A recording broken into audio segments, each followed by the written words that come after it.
guys, Karen Miller here from Asleep at Last. Welcome to another one of my videos. Please remember to subscribe to my channel to be notified of when I do new videos. All the links to my social media channels are below, as well as the link to download your free nap guide. So check those in the comments below. Today, I'm talking about sleep while on holiday. So this is a frequently asked question at this time of year.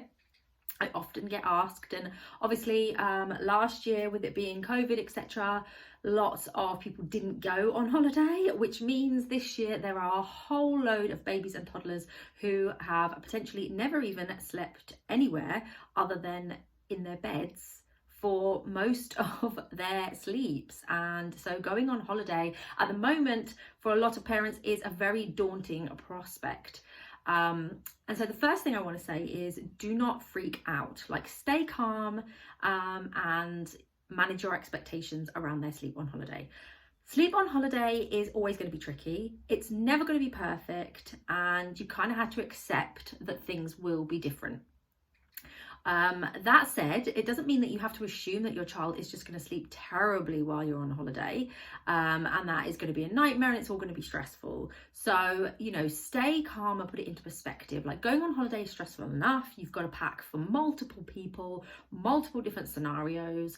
You've got to bring basically everything but the kitchen sink with you, especially when you've got a baby. I will never forget how many, you know, because I used to travel a lot with my two young children, and the stuff I would bring, I would have it all laid out in the kitchen. It would take over the whole kitchen. I'd have streams and streams of lists for different things, but I basically brought everything and backup stuff for the other things if they broke or things spilt, trying to, you know, account for every single scenario, and it left me exhausted before I'd even gone on the holiday. And often if you get yourself into this scenario, and on top of that you're stressing about sleep and worrying about sleep, as I did, you feel like basically you need another holiday when you come back from holiday. So we don't want that scenario. Like I say, it's hard enough just with all the stuff and all the organization that you have to do. So when it comes to sleep, there are a few things that you can do that will help.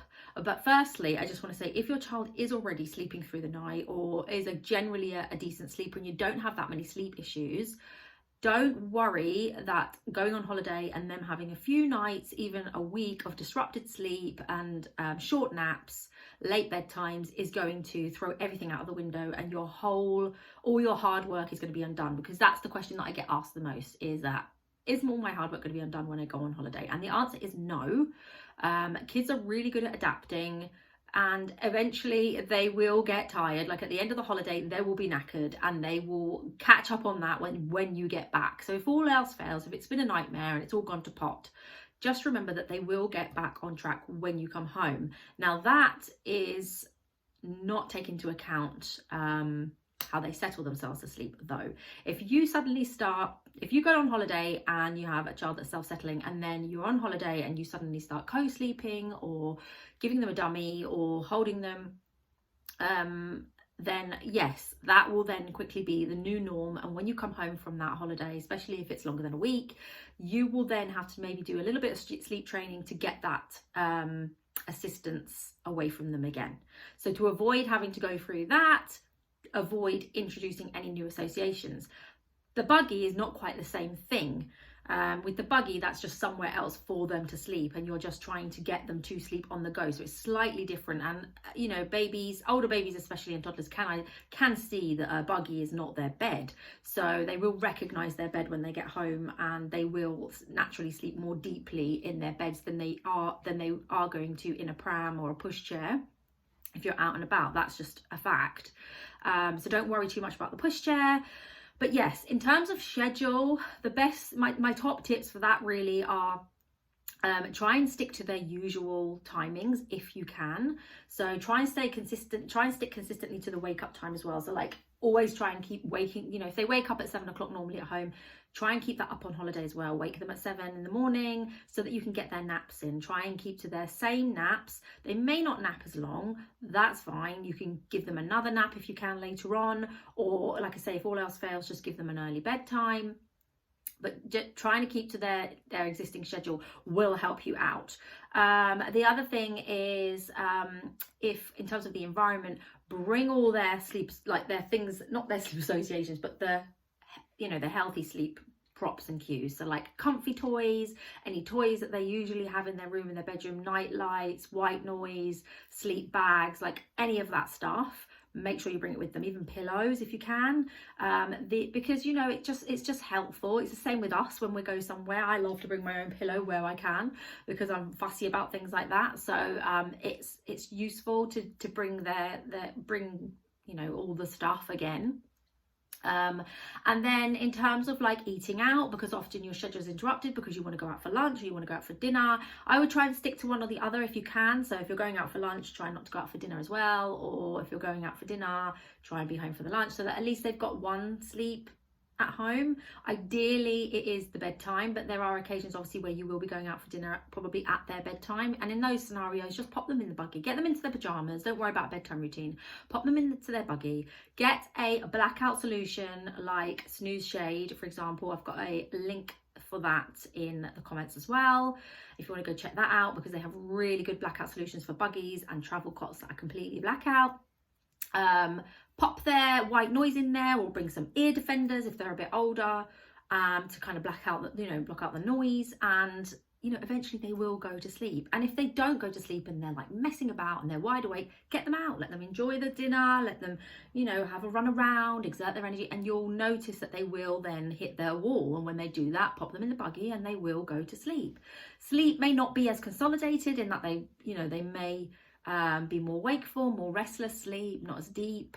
If you're going to deviate from their routine, I mean, for example, a later bedtime. But like I say, it's not going to be the end of the world. Often little ones are really stimulated on holiday, so they do get really tired, which is quite a good thing really, because it means that they will still very much need those sleeps, and it probably will be easier than you think to get them to sleep on the go, just because they will get so tired. If you need to, you can just give them cat naps all day.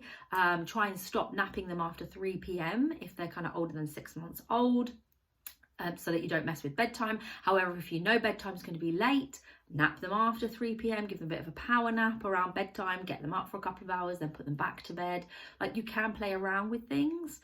And I just don't want you thinking that you just have to be confined to the hotel room or the accommodation which you're in and chained to your house because they need to get their sleeps in. You can absolutely deviate from your structure. It is easier to do this if you've already got structure in place. So if you haven't, try and implement that before you go away, because it will help you out. It will help make things a little bit more predictable when you are on holiday. I also have routine guides available if you want to purchase one, from newborn right through to children age 3. And yeah, most of all, just try and relax and enjoy it. And I know it can be hard for some of us, especially our routine mums, to kind of go with the flow a bit more, and we do panic about their sleep kind of falling apart. But like I say, everything will get back on track once you get home. It's only a week, maximum 2, usually holidays are anyway. And the main thing you need to watch out for is not starting to assist to sleep if you weren't before. If you were already assisting to sleep, things will be easier for you because you can just carry on doing that. But yeah, assisting aside, in terms of schedule and structure, you can play around with it. There are things you can do with it. Keeping an eye on their awake windows is really good as well. So as a guide, if the whole day has just gone crazy and you don't know if they're tired or not, just have a think about how long they've been awake for, and so are they likely to need some kind of sleep soon. That can be really helpful. And yeah, that's pretty much it in a nutshell. I hope you found that useful. Please hit like if you did, and like I said, remember to subscribe to my channel to be notified of when I do new videos. Thanks for listening, guys.